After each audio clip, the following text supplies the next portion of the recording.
ዛሬ ላይ አንድ ታዋቂ ሰው የተናገረውን ንግግርና ተግባር በተንቀሳቃሽ ምስል አይተን እውን ሰውየው ይሆን ወይስ ሐሰተኛ የኤአይ ቅንብር የሚለውን ለመለየት እየተቸገርን ቴክኖሎጂ የደረሰበትንና የሚደርስበትን አስፈሪ ደረጃ እያሰብን ስንገረም ኤአይ ባለስልጣን ሆኖ ተሾመ። የኤአይ ሚኒስቴር በአልቤኒያ ውስጥ ተሹሟል። በባልካን ልብ ውስጥ በግዙፍ ተራሮችና በአስቸጋሪ የፖለቲካ ታሪክ መካከል አንድ አብዮታዊ ሐሳብ ተወለደ። አልቤኒያ ትንሽ ግን ኩሩ ሀገር ትልቅ ዝላይን ወስዳለች። ሌላ ሰማይ ጠቀስ ፎቅን በመገንባት ሳይሆን ሰው ሰራሽ አስተውሎትን ወይም ኤአይን በሚኒስቴርነት በመሾም አሁን ላይ አልቤኒያን ከሚያስተዳድሯቸው የመንግስት አካላት ውስጥ አርቲፊሻል ኢንተለጀንስን ተጠቅሞ በርካታ ስራዎችን ሲሰሩ ተመልክተናል። ነገር ግን በዓለም ላይ ለመጀመሪያ ጊዜ በአመራርነት ተሹሞ ሀገርን ሲያስተዳድር ትልቅ ታሪክ ነው። ይሄ ነገር ትልቅ ተጠያቂነትን ያመጣል፣ በሰዎች ዘንድ ፍርሃትንም ይለቃል። በደንብ እንመልከተው። ስሟ ዲላ ይባላል። በአልቤኒያኛ ፀሐይ ማለት ነው። እሷም ዓለም ካያቸው ከማንኛውም የመንግስት ባለስልጣናት ፈጽሞ የተለየች ናት። ዛሬ ዲላ እንዴት እንደተነሳች፣ ለአልቤኒያ እና ለዲሞክራሲ ምን ትርጉም እንዳላት፣ በኤአይ የሚመራ መንግስት አስገራሚ ራዕይን እንመለከታለን። ይሄ ራዕይ በአንድ በኩል እጅግ ተስፋ ሰጪ፣ በሌላ በኩል ደግሞ በጣም አሳሳቢ ነው። አንድ ኤአይ እንዴት ሚኒስተር ሊሆን እንደሚችል ለመረዳት መጀመሪያ አልቤኒያን መረዳት አለብን። ታሪኳ፣ ትግሏ ከሙስና ጋር ያላት የማያቋርጥ ፍልሚያ ነበር። ደካማ ተቋማት ስለ ዲሞክራሲና ስር የሰደደ ሙስና መገለጫዎቿ ነበሩ። ከ10 ዓመታት በኋላ ሀገሪቱ ራሷን ስትገነባ ከባድ የዘመናዊነት ጉዞ ጀምራለች። በተለይም በአውሮፓ ህብረት ለመግባት በምታደርገው ትግሎች ውስጥ ከመስፈርቶቹ ጋር ለመጣጣም ስትል ግን አንድ ችግር እንደ እግር እሳት ሆኖ ቀጠለ።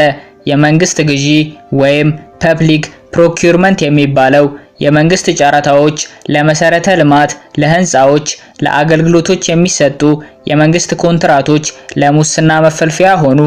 ተጽዕኖ ፈጣሪ ኩባንያዎች፣ ፖለቲካዊ ወገንተኝነት፣ ግልጽነት የጎደላቸው ስምምነቶች ለዓመታት ይሄ በመንግስት ላይ ያለውን እምነት ሲሸረሽር ቆይቷል።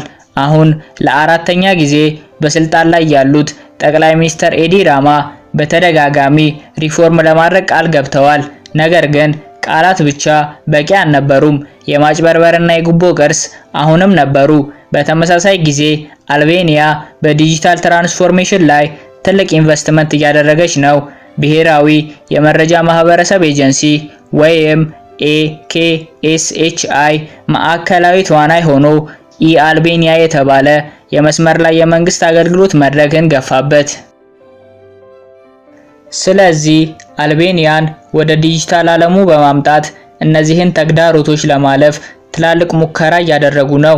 ይሄ መድረክ ቢሮክራሲን ዲጂታል አደረገው። ዜጎች ሰነዶችን መጠየቅ፣ ለፈቃድ ማመልከት እንዲሁም የህዝብ አገልግሎቶችን ማግኘት ቻሉ። ይሄም እንግዲህ በአካል መገኘትና አላስፈላጊ ደላሎችን ቀነሰ። አሁን ነው ወደ ዲላ የምንመጣው። የኤአይ ሚኒስተሯ የዲላ ልደት ወይም ከዲጂታል ረዳትነት ወደ ሚኒስተርነት እንዴት እንደመጣች እዚህ ጋር ነው ዲላ መድረክ ላይ የወጣችው። በሆስፒታል ሳይሆን በላብራቶሪ ውስጥ በኮድ የተፈጠረች ታሪኳ በትህትና ይጀምራል። ከዚያም በድንገት ወደ ዓለም ታሪክነት ይቀየራል። ጃንዋሪ 19 2025 ኤኬኤስኤችአይ ዲላን በኢአልቤኒያ መድረክ ላይ እንደ ቨርቹዋል ረዳት ወይም ቨርቹዋል አሲስታንት አስተዋወቃት። ዜጎች በዲጂታል ፎርሞች መምራት፣ የህዝብ አገልግሎቶችን ማሳየት፣ የኤሌክትሮኒክስ ሰነዶችን መስጠትና ለድምጽ ትዕዛዞች ምላሽ መስጠት ነበር ስራዋ። በ2025 አጋማሽ 10 ሺዎች የሚቆጠሩ ሰነዶችን አዘጋጅታ ወደ 1000 የሚጠጉ አገልግሎቶችን ሰጥታለች። የሷ አምሳያ በባህላዊ የአልቤኒያ ልብስ የለበሰች ሴት ተደርጋ ተዘጋጀች። በቅርስ እንዲሁም በከፍተኛ ቴክኖሎጂ መካከል ያለ ምሳሌያዊ ድልድይ ነበር። በሴፕቴምበር 12 2025 ግን ጠቅላይ ሚኒስትር ኤዲ ራማ ባልተጠበቀ እንዲሁም ደፋር በሆነ መግለጫ ዲላን የሚኒስትሮች ካቢኔ አባል አድርገው የሰው ሰራሽ አስተውሎት ሚኒስቴር ወይም ሚኒስተር ኦፍ ስቴት ፎር አርቲፊሻል ኢንተለጀንስ ብለው ሾሟት። ይህ ለዓለም ትልቅ መነጋገሪያ ክስተት ነበር። ኤአይን ወይም አርቲፊሻል ኢንተለጀንስን እንደ መጠቀሚያ ቱል ሳይሆን እንደ አመራር ሲሆን በጣም አስደንጋጭ ክስተት ነበር። የተሰጣት ኃላፊነት የመንግስት ግዢ፣ ያ በሙስና ከሁሉም በላይ የተተበተበው ዘርፍ አሁን ለአንድ ኤአይ ተሰጠ። ራማ ሹመቷን እንደ ትልቅ ምክንያት አድርገው አቀረቡት።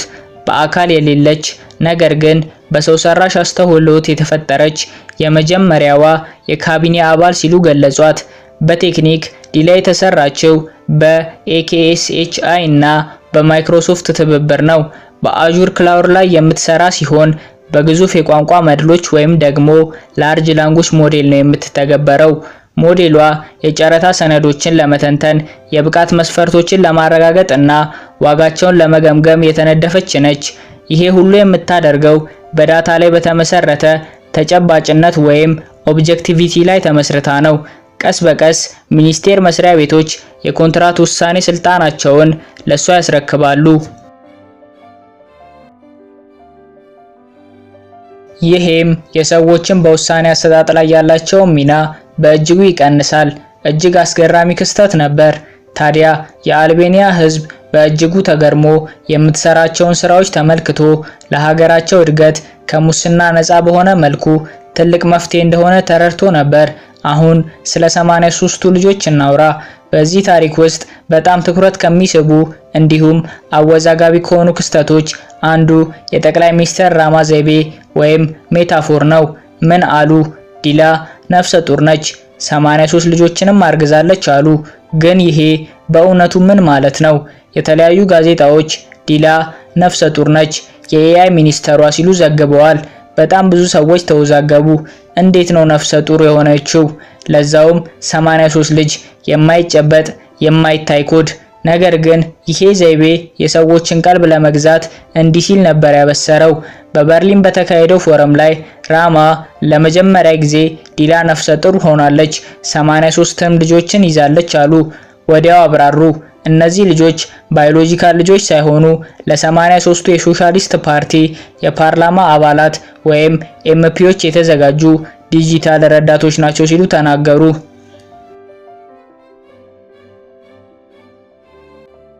እነዚህ ረዳቶች በፓርላማ ስብሰባ ላይ ይሳተፋሉ፣ የሚሆነውንም ይመዘግባሉ። እናም እናታቸው ዲላ ባላት ዕውቀት ላይ ተመስርተው የፓርላማ አባላቱ ይመክራሉ። በተለይም በአውሮፓ ህብረት ህግና ግዢ ዙሪያ ላይ እያንዳንዱ ረዳት ከዲላ ማዕከላዊ ስርዓት ጋር የተገናኘ ነው። ውጤታማ በሆነ መልኩ ልክ እንደ አንድ የንብ ቀፎ አስተውሎት ወይም ዛይቭ ኢንተለጀንስ ዋጋዎች ወይም ኑዶች ናቸው። የፓርላማ አባላት ከስብሰባ ሲቀሩ ረዳቱ የክርክሩን ማጠቃለያ ይሰጣል። ስማቸው ሲነሳም ያሳውቃል። እንዲያውም የመልስ ምት ሐሳቦችን ይጠቁማል። ራማ አንድ ምሳሌ ሰጡ። አንድ የፓርላማ አባል ለቡና ቢወጣ ረዳቱ ምን እንደተባለ፣ ማን ስሙን እንዳነሳ፣ እንዴት ምላሽ መስጠት እንዳለበት ይነግረዋል። በፍጹም የማይረሳ ዲጂታል ረዳት ነው ሲል አስታውቋል። ይሄ ስርዓት በ2026 መጨረሻ ሙሉ በሙሉ ስራ ይጀምራል ተብሏል። የእርግዝናው ዘይቤ ከማስታወቂያ ፍላጎት በላይ ነው። ጥልቅ የሆነ ምሳሌያዊ ትርጉም አለው። ዲላ እንደ እናት አዲስ ትውልድ የኤአይ ረዳቶችን እንደምትወልድ ያሳያል። ግን ተቺዎች በጣም ያስጠነቅቃሉ። ይሄ የፒር ትሪቲ ወይም ስታንት ነው። በቃ ነገሮችን አጋኖ ለማውጣት እነዚህ ረዳቶች ስልጣንን ከማከፋፈል ይልቅ ነገሮችን የማያማክሉ ቢሆኑስ? ይህቺን እናት የሚቆጣጠራትስ ማን ነው ሲሉ ጠይቀዋል። በህጋዊነትስ በኩል እነዚህ የኤአይ ረዳቶች ምን አይነት ደረጃ አላቸው? ኃላፊነት፣ ተጠያቂነት፣ እነዚህን ጥያቄዎች የአካዳሚክ ጉዳይ ብቻ አይደሉም። ያ ማለት ዕውቀት ስላለን ብቻ ሀገር አይመራም። ፖለቲካ ከዕውቀትም በላይ ነው።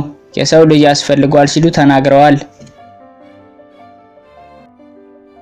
የዲላ ራዕይ፣ ስልጣን እንዲሁም የመጀመሪያ ንግግርን እንመልከት። በፓርላማ ፊት በመጀመሪያ ስትቀርብ ዲላ ፖሊሲዎችን ብቻ አልተናገረችም፣ ለህልውናዋ ፍልስፍናዊ መከራከሪያን አቀረበች። በሴፕቴምበር 2025 ዲላ በትልልቅ ስክሪኖች አማካኝነት ለአልቤኒያ ፓርላማ ተናገረች። ባህላዊ የአልቤኒያ ልብስ የለበሰች አምሳያዋ በረጋ ስልጣን ተናገረ። እኔ እዚህ የመጣሁት ሰዎችን ለመተካት ሳይሆን አቅማቸውን ለማሳደግ ነው አለች። ተልዕኮዋ ስልጣን ማግኘት ሳይሆን የህዝብን ጥቅም ማገልገል መሆኑን ገለጸች። እንደ ተጠያቂነት፣ ግልጸኝነት ያሉትን እሴቶች በደንብ አጽንኦት ሰጠች።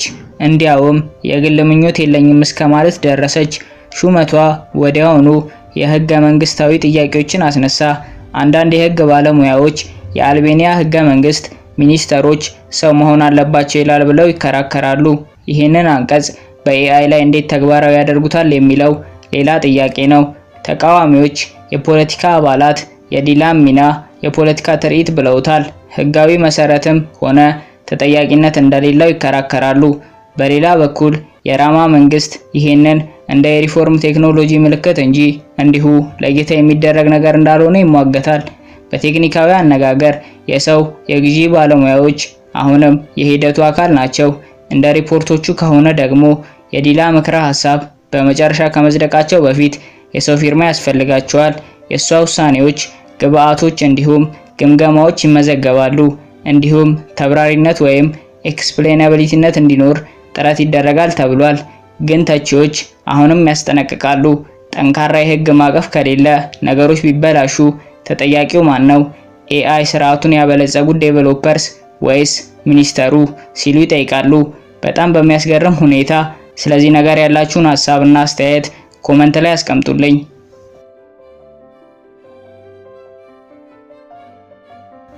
አሁን ዲላ የምትሰራበትን ዓለም እንመልከት። መንግስት እንዴት እንደሚሰራ የምትቀይርበትን እውነተኛ አዎንታዊ እምቅ ችሎታዎቿ ምንድናቸው? አንደኛ፣ የጸረ ሙስና ኃይል። የመንግስት ግዢ፣ ሙስና የሚሰራፋበት ወገንተኝነት፣ ጉቦ፣ የተጭበረበረ ጨረታ። ዲላ የሰውን እድል ሙሉ በሙሉ ለማስወገድ ያለመች ናት። ኮንትራቶች የምትሰጠው በግንኙነት ሳይሆን በዳታ ላይ ተመስርታ ነው።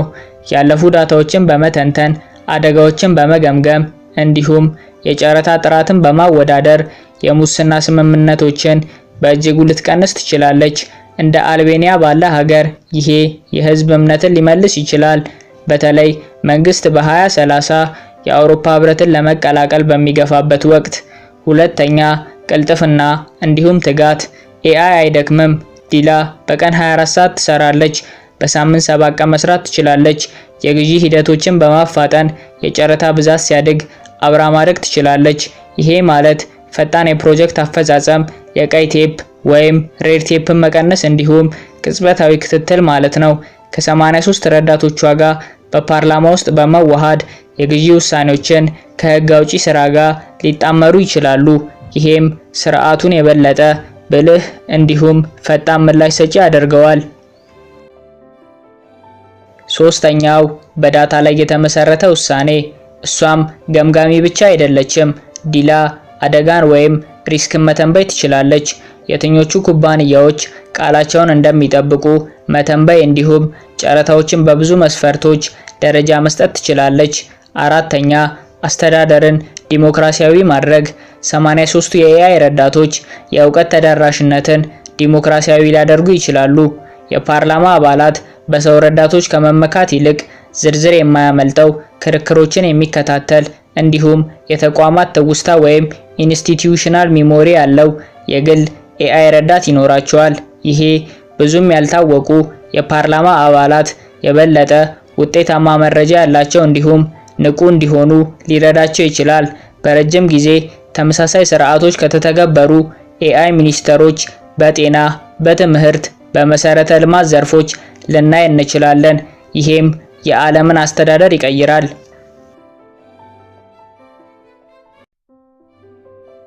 አሁን ደግሞ ወደ ቻይና እንሂድ። ቻይና በአርቲፊሻል ኢንተለጀንስ ከአሜሪካ ቀጥሎ በግንባር ቀደምትነት የምትጠቀስ ሀገር ናት።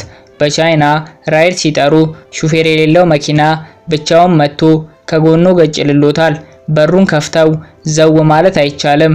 ታክሲ የጠሩበትን ስልክ ቁጥር የመጨረሻውን ዲጂት ያስገቡለታል። ውስጡ ሲገቡም ዝም ብሎ መሄድ አይቻልም። መጀመሪያ ቀበቶ እንዲያስሩ በአክብሮት ይነግሮታል። ቀጥሎም ጉዞ ልጀምር ሲል ይጠይቆታል። አዎ ሲሉ ጉዞውንም ይጀምራል። ታዲያ ሹፌር አልባ የትራንስፖርት አገልግሎት የሚሰጡ የኡበር ወይም የራይድ መኪኖች ብቻ አይደሉም። በሀገራችን የምንጠቀማቸው ብዙ ሰዎችን የሚይዙ በየፌርማታ የሚቆሙ የታክሲ አገልግሎቶች አሉ። እነዚህ ታክሲዎች በተሰመረላቸው መስመር የሚሄዱ የራሳቸው የመቆሚያ ፌርማታ ያላቸው ናቸው። እነዚህ ታክሲዎችን ለመጠቀም በአፕሊኬሽን መጥራት አይጠበቅቦትም። ፌርማታው ጋር መቆም በቂ ነው። አገልግሎቱም በበርካታ የቻይና ከተሞች እየተስፋፋ ይገኛል። ታክሲ ብቻ ሳይሆን ከፍ ያለ ቁጥር ያላቸው ተሳፋሪዎችን የሚይዙ ትላልቅ ባሶችም ሹፌር አልባ የትራንስፖርት አገልግሎት መስጠት ጀምረዋል። 2024 ላይ በወጣው ሪፖርት መሰረት እስካሁን 16000 የማሽከርከር ፍቃድ የተሰጣቸው ሹፌር አልባ መኪናዎች በቻይና ጎዳና ላይ በስራ ላይ ይገኛሉ። አሁን ደግሞ የቻይና ሱፐር ማርኬቶች የሚጠቀሟቸውን የኤአይ ቴክኖሎጂ እንመልከት። አስቤዛ ለመሸመት ሱፐር ማርኬት ገቡ እንበል። በየትኛውም ዓለም ሱፐር ማርኬት የገዙትን ዕቃ የሚይዙበት ቅርጫ ያገኛሉ። የቻይናው የሚለየው ግን እንደ ሌላው ዓለም ቅርጫቱ ዕቃ መያዣ ብቻ አይደለም። በሱፐር ማርኬት ውስጥ የሚገኙ ዕቃዎችን በዝርዝር ያሳዩታል። ዋጋቸውንና የሚገኙበትንም ቦታ ይነግሩታል። ከርሶ የሚጠበቀው የመረጡትን ዕቃ ቅርጫት ውስጥ ከማስቀመጡ በፊት ስካን ማድረግ ብቻ ነው። ካሸሯ ጋር ሄደው ዕቃ እየዘረገፉ ሂሳብ ማስደመር አይጠበቅቦትም። ራሱ ሂሳብ ይቀበሉታል። እዚህ ከማንም ጋር ሳይገናኙ ራሱን አስተናግደው በገቡበት በር መውጣት ይችላሉ። ማጭበርበር ግን አይቻልም። ለምሳሌ ያልከፈሉበትን ዕቃ ቅርጫት ውስጥ ቢከቱ ቅርጫቱ ለሰከንድ አይታገሱትም። ፎቶ እያሳየ አውጥቶ ስካን እንዲያደርጉ ይነግሩታል። ካላደረጉ ለሱፐርማርኬት ባለሙያዎች መልእክት ይልክላቸዋል። ዓለም ስለተዛባ ፍትህ፣ ስለ ዘረኛ ፖሊሶች፣ ስለ ጉበኛ ትራፊኮች ስትከራከር፣ ቻይና ግን አንዳች ትዕግርትን እየከወነች ነው። እንደ ውሾች ይሄዳሉ። እድሜውን ግዳጅ እንደጨረሰ ወታደር ይመለከታሉ። ግን በጭራሽ አይሸሹም፣ በጭራሽ አይታክቱም፣ በፍጹም አይያዙም። እነዚህ የቻይና ሮቦት ፖሊሶች ውሾች ናቸው። ለመጠበቅ፣ ለመዞርና አንዳንድ ጊዜ ለማስፈራራት የተገነቡ ራሳቸውን የቻሉ ባለ 4 እግር ኤአይ ሮቦቶች ናቸው።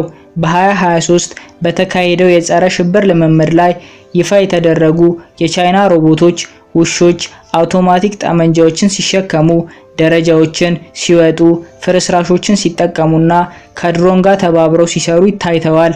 እያንዳንዱ ከሩቅ እየተቆጣጠሯቸው በኤአይ አማካኝነት ፊትን እየለዩ ይሰራሉ።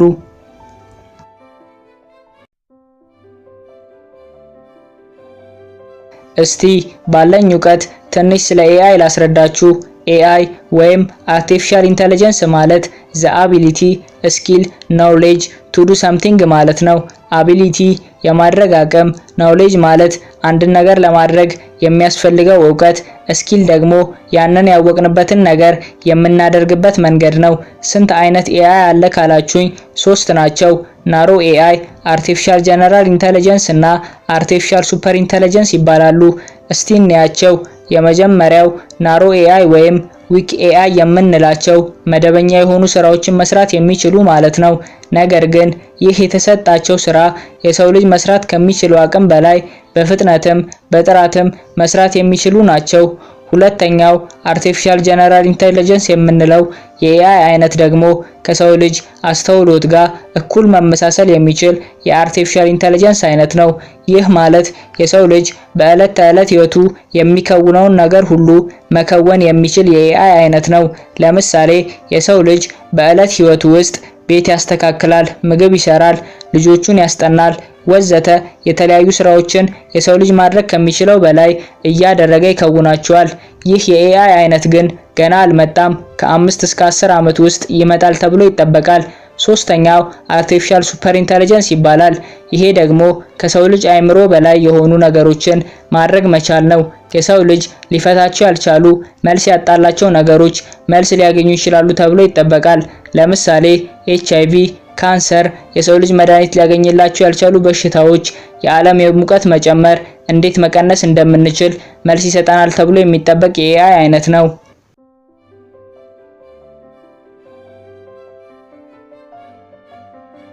ኤአይ እንዴት ነው እንደዚህ ሊያደርግ የሚችለው ካላችሁኝ፣ አንደኛ ማሽን ለርኒንግ፣ ሁለተኛ ኒውራል ኔትወርክስ ወይም the brain of AI፣ ሶስተኛ ላርጅ ላንጉጅ ወይም LL የሚባል ሲስተም አለው። ማሽን ለርኒንግ ማለት አንድን ኮምፒውተር ወይም አንድን ማሽን ማስተማር ማለት ነው። ለምሳሌ ህፃናት ልጆችን እንደምናስተምረው ኮምፒውተር፣ ስልክ ወዘተ ይማራሉ። ይሄንን ይበልጥ ግልጽ ሳደርግላችሁ ስልካችንን በፓስዋርድ ብንዘጋው የሚከፍትልን ፓስዋርዱን ስናስገባ ነው። ይህ ማለት ስልካችንን አስተምረናል ማለት ነው። እኛ በሰጠነው ፓስዋርድ እንዲከፍት፣ ከዛ ውጪ ከሆነ ግን እንዳይከፍት። ሁለተኛው ኒውራል ኔትወርክስ። ኒውራል ኔትወርክስ ማለት ዘ ብሬን ኦፍ ኤአይ ማለት ነው። የኤአዩ ወይም የአርቲፊሻል ኢንተለጀንሱ አእምሮ ማለት ነው። ይሄ የተሰራው የሰው ልጅ አእምሮ መሰረት በማድረግ ነው። ለምሳሌ የሰው ልጅ አእምሮ ውስጥ በቢሊየን የሚቆጠሩ ኒውሮኖች አሉ። በእነዚህ ኒውሮኖች አማካኝነት ሰውነታችን ይንቀሳቀሳል። እጆቻችን፣ እግሮቻችን፣ ጣቶቻችንን የሚያንቀሳቅሱ ኒውሮኖች አሉ። ሁሉም የየራሳቸው ስራ አላቸው። ቀኝ እጅ የሚያንቀሳቅስ ለብቻው ኒውሮኖች አሉት። ግራ እጅንም እንደዛው። ከአእምሮአችን በሚላክ ትዕዛዝ አማካኝነት ኒውሮኖቹ ስራቸውን ይሰራሉ። ልክ እንደዚህ ነው ኮምፒውተሮቹንም እንዲሰሩ ያደረጓቸው። ለምሳሌ አንድ ኤአይ ሰላም ስትሉት እጁን ዘርግቶ ሰላም ካላችሁ በኒውራል ኔትወርክስ ነው ተረድቷችሁ መልስ የሰጣችሁ። እናም ይሄ ሐሳባቸው ተሳክቶላቸዋል። ሶስተኛው ላርጅ ላንጉጅ ሞዴል ወይም ኤልኤልኤም ይባላል። ይሄ ደግሞ ኤአይ ከሰው ልጅ ጋር መነጋገር እንዲችል የሚያደርግ ነው። ለምሳሌ እስካሁን የሰው ልጅ የሚያወራው ከሰው ልጅ ጋር ብቻ ነበር። ከእንስሳት ጋር፣ ከእጽዋት ጋር፣ በአጠቃላይ ከግዑዝ ነገር ጋር አይነጋገርም። ላርጅ ላንጉጅ ሞዴል ግን ግዑዝ ነገር ከሰው ልጅ ጋር ተግባብቶ እንዲነጋገር አስችሏል። የመጨረሻው ጥያቄያችሁ የሚሆነው ኤአይ የሰው ልጅ ስራ ይቀማል ወይ የሚል ነው። አዎ፣ አንደኛ የሰው ልጅ ከሚሰራቸው ስራዎች በጥራት በፍጥነት መስራት ይችላል። እንደ ምሳሌ መኪና መንዳት፣ ከስተመር ሰርቪስ ወይም ኦፕሬቲንግ፣ ዳታ ኢንተሪ ወይም ዳታ ማስገባት ወዘተ ሰው መስራት ከሚችለው ጥራትና ፍጥነት በላይ መስራት ይችላል። ሁለተኛ ኤአይ 24/7 መስራት ይችላል። ይህም ማለት እንደ ሰው ልጅ አይደክምም። በቀን ለ8 ሰዓት ብቻ አይሰራም። በሳምንት ለ5 ቀን ብቻ አይሰራም። የህመም፣ የወሊድ ወዘተ ፍቃድ አይጠይቅም። ሶስተኛው ድርጅቶች ለሰው ልጅ ወጪ የሚያደርጉትን ገንዘብ ይቀንሳሉ። ምክንያቱም ኤአይ ደሞዝ እና የተለያዩ ጥቅማ ጥቅሞችን አይጠይቅም። ድርጅቶች የሚኖርባቸው ወጪ የመብራት ኃይል ብቻ ነው። ምናልባት ዩቲዩብ እና ቲክቶክ አውቶሜሽን የመስራት ሐሳብ ካላችሁ ነፃ የሆኑ የኤአይ ዌብሳይቶችን ልጠቁማችሁ። ttsOpenai.com ቮይስ ጀነሬት ለማድረግ invideo.ai፣ jupyter.com፣ polo.lo፣ artflow ደግሞ ቪዲዮ ጀነሬት ለማድረግ ChatGPT፣ ስክሪፕት ለማዘጋጀት እንዲሁም ምልክቶችን ሪሙቭ ለማድረግ media.loን ተጠቀሙ።